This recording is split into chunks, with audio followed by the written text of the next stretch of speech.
Today, I want to start with some customer-related metrics. Having the right and aligned implementation metrics available at the frequency and time desired is critical to understand if your strategy works and holds water on the ground. If the strategy you agree to implement is really implemented. Would you be able to judge if the strategy your company or your department embarked on is the right one or is the best one? So my guidance, my learnings is this. Welcome everyone, welcome back to episode 10 of The Mammoth in the Room. Nicholas Bocconi, CEO of Mammoth Leadership Sciences. Last time we started a double episode on financial metrics. Metrics you should pay attention to when you start your business analysis. Double episode simply because I felt it might be a bit too much covering all at once. And while the order is not so important, you still might want to tune into episode 8 and 9 before you go into this one. As I said last time, it depends a lot on the industry, which numbers are specifically important, but what we discussed last time and today are some of the general numbers and metrics you need to pay attention to as they are quite independent from the industry you're in. And as a quick summary, we covered last time. Let's start with revenue growth, the lifeline of the business, market share performance, the competitive edge. Then let's continue with profit margins, gauging operational efficiency. Let's move to cash flow, the lifeblood of the organization. And while we looked at them just for simplicity independently, always remember that all of these numbers are of course interrelated. Just as an example, taking into account these just mentioned metrics, think about the following situation. You inherit a business with multiple products in different categories. They not only deliver different revenue with certain growth rates, but they also will likely yield different profit margins and will be in different stages of their life cycle. You might find that you are losing market share on a high market share, low growth and high profit cash cow. But because the product is so established and probably old, you can even take resources away from that product and increase even its profit margin and invest in a high growth, high share star with high future potential, or even in a high growth, low share question mark. So just because something looks bad in isolation doesn't mean it really is, because on a higher level it might be an opportunity and you might want to need to dig into this, right? They are all somehow interrelated. All right. Just as an example, okay? Revenue growth, market share, profit margins, and then cash flow. And these three we just covered in this one example. I mean, all of this warrants again the suggestion to write yourself a story as recommended in episode 8 and 9 and develop it thoroughly and shop it around until you have the complete picture. And again, just to ensure we're not losing it, the numbers alone won't tell you the complete picture. It needs to go together with a solid cultural assessment. The numbers will give you the facts about the company's or department's performance, but the why you are where you are, what potential, future opportunities and your threats are waiting, that can only come when you ask the right questions in your cultural deep dive. All right, let's continue with our metrics, and I recommend again to stick until the end, as only the interrelation of all these metrics give you the complete picture you need to make your first decisions. Today, I want to start with some customer-related metrics. And here, I want to call out first the customer acquisition cost, CAC, understanding growth efficiency. I have that here. Again, a nice cartoon, or not so nice, depending on how creative you are. So, customer acquisition cost measures how much it costs to acquire a new customer, obviously. This metric is vital for assessing the efficiency of the company's sales and marketing efforts. Suppose you've just taken charge of a software as a service company.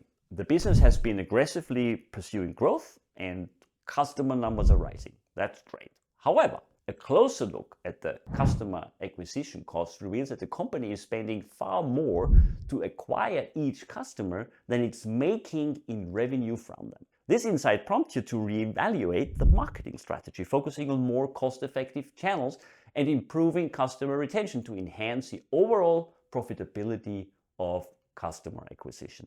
Why it's important? Well, a high customer acquisition cost relative to the lifetime value of a customer, which will come in a second, indicates that the business is spending too much to acquire customers, which can be unsustainable in the long run. It actually will be unsustainable in the long run. Monitoring and optimizing customer acquisition cost is essential for maintaining a healthy balance between growth and profitability. I found an interesting article on that topic written by the Matrix Marketing Group. It's called Learn How to Move from Customer Acquisition Cost to Customer Acquisition Mastery. And this resource explores how businesses can optimize their customer acquisition cost and improve the efficiency of their growth strategies. It's worth a read in case that's one of your issues. Then the second customer related metric we need to mention in the important part of the just mentioned one is, of course, the customer lifetime value. I just referred to that, LTV, measuring long-term profitability. I have that here. Right, that's again very creative, I think, right? Because it's like customers moving up, towards, only the sky is the limit. I'm proud of this. So customer lifetime value estimates the total revenue that a customer will generate over their relationship with the company. Lifetime value is often compared with customer acquisition cost to assess the efficiency and sustainability of the company's growth strategies. Now, let's say you're leading a subscription-based service provider. The company is experiencing high churn rates, which are cutting into the profitability. By calculating the lifetime value, you realize that the revenue generated per customer over time is lower than the cost to acquire them. This leads you to shift focus towards improving customer retention through enhanced service offerings and customer support, thereby increasing lifetime value and ensure long-term profitability. Why it's important? Well, a high long-term value relative to a customer acquisition cost indicates that the company has a sustainable business model and can afford to invest more in customer acquisition. Conversely, a low lifetime value, customer lifetime value, suggests that the company may be relying too heavily on acquiring new customers rather than maximizing the value of existing ones. Supporting source, the article Maximizing Customer Lifetime Value by Harvard Business Review provides actionable insights on how businesses can increase their lifetime value through better customer engagement and retention strategies. Highly recommendable. All right, the third customer related metric to be highlighted is the churn rate. So this one is again creative, right? You have this bucket and then you put in obviously they're all related, right? But you put in the water, but there are holes and it runs out again. So I think that's pretty nice. Churn rate measures the percentage of customers who stop using the company's product or service within a specific period. High churn rates can be a major obstacle to growth and profitability. Imagine you're leading a telecom company with ambitious growth targets. Despite aggressive customer acquisition efforts, you notice that the churn rate is alarmingly high. By digging into the data, you find that customers are leaving due to dissatisfaction with service quality and pricing. Remember the streaming app with the most unintuitive navigation proceedings you need your Gen Z kids to decipher? This discovery drives you to launch a customer retention program, including service improvements and loyalty rewards, or just making your app better, which helps reduce churn and stabilize the customer base. Or you encounter a customer like me, and many of me. I sign up for one for free offer of a streaming app in 1 month, binge watch it on my stationery in my basement, and then a month later, another streaming service offers another cool show and I join them. And so I watched the whole season without paying. Nice. Why it's important? Well, high churn rates can significantly undermine the effectiveness of customer acquisition efforts, making it difficult to achieve sustainable growth. Reducing churn is often more cost-effective than acquiring new customers, making it a critical metric for long-term success. Obviously, it is depending on the industry, but I think it's a very important metric to look at in any industry you're in. The article Understanding and Reducing Churn Rate by Business Insider offers practical tips on how companies can reduce churn and improve customer loyalty. Again, a very interesting article with a lot of sublinks in case you're interested or this is one of your problems. And then, of course, super important, employee productivity, the workforce efficiency metric. What I'm having here,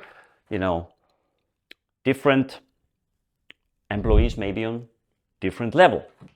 Some of them may be not contributing so much as others. And of course, the why. Employee productivity measures the output of the workforce relative to the input, often expressed as revenue or profit per employee. This metric provides insights into how efficiently the company's human resources are being utilized. Consider a scenario where you're leading a professional service firm. The company has a large workforce, but profitability isn't as high as you'd expect. By analyzing employee productivity metrics, you discover that revenue per employee is below industry benchmarks. This prompts you to implement training programs, invest in better tools, restructure teams, processes to optimize productivity, ultimately leading to improved financial performance. That's one example.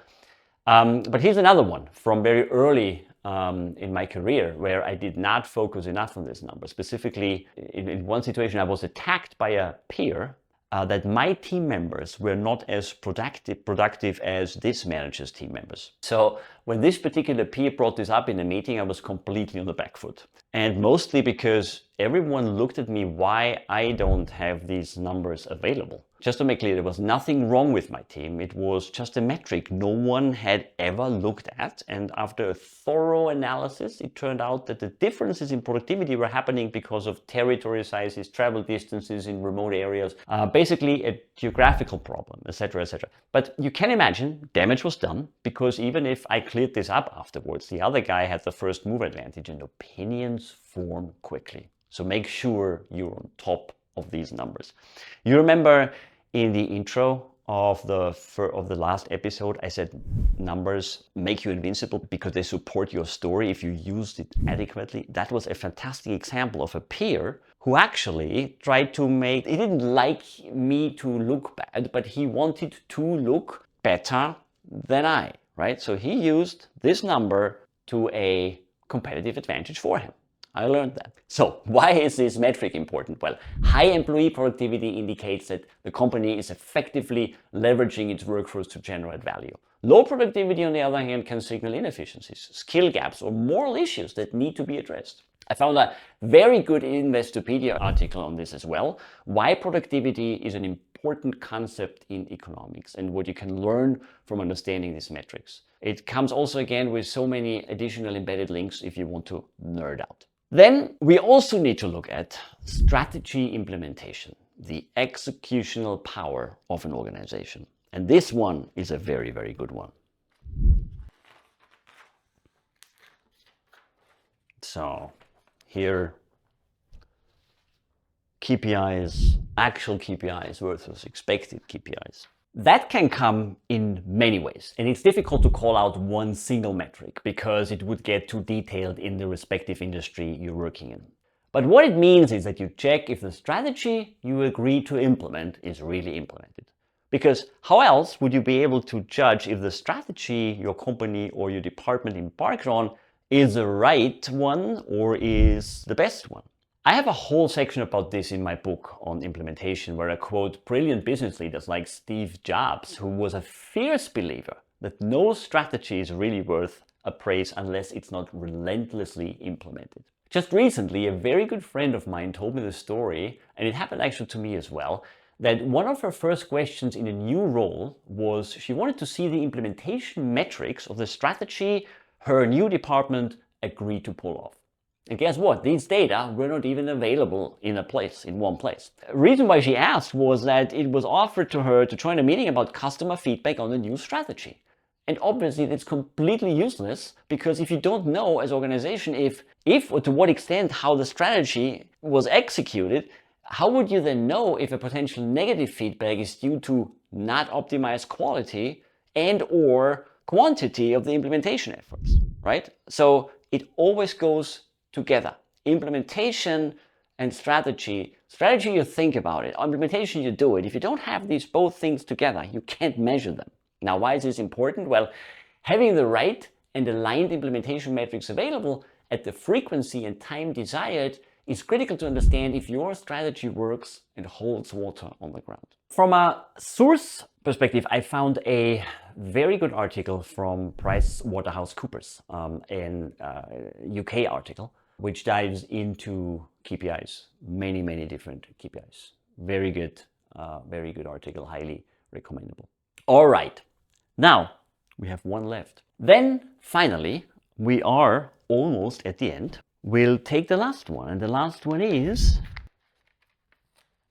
return on investment. It looks so obvious, right? But are you really on top of that in regards to all of your initiatives and the project? Again, I think it's pretty creative, although maybe the mechanics don't work so well, but you know, you put something in, you get something out. You get it. Return on investment is a key metric, obviously, that evaluates the profitability of an investment relative to its cost. It's a crucial indicator for understanding how well a company is using its capital to generate returns. It's calculated mainly by dividing net profit from an investment by the initial cost of the investment, typically expressed as a percentage. Now, imagine you're leading a mid-sized manufacturing company that has just launched a new product line. The initial sales are promising, but the development costs were substantial. And by calculating the ROI for the product line, you discover that despite high sales, the returns are lower than expected due to unforeseen production expenses. And this prompts you to re-evaluate the production process, focusing on reducing waste, optimizing resource use. And as a result, future product launches are more cost-effective, leading to higher returns and a better allocation of company resources. And you obviously also will fix it for this product you have just launched. ROI is vital for making informed business decisions.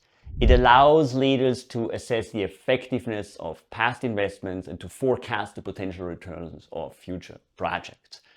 A high ROI indicates that an investment is generating significant profit relative to its cost, while a low ROI could signal inefficiencies or the need for a different strategy.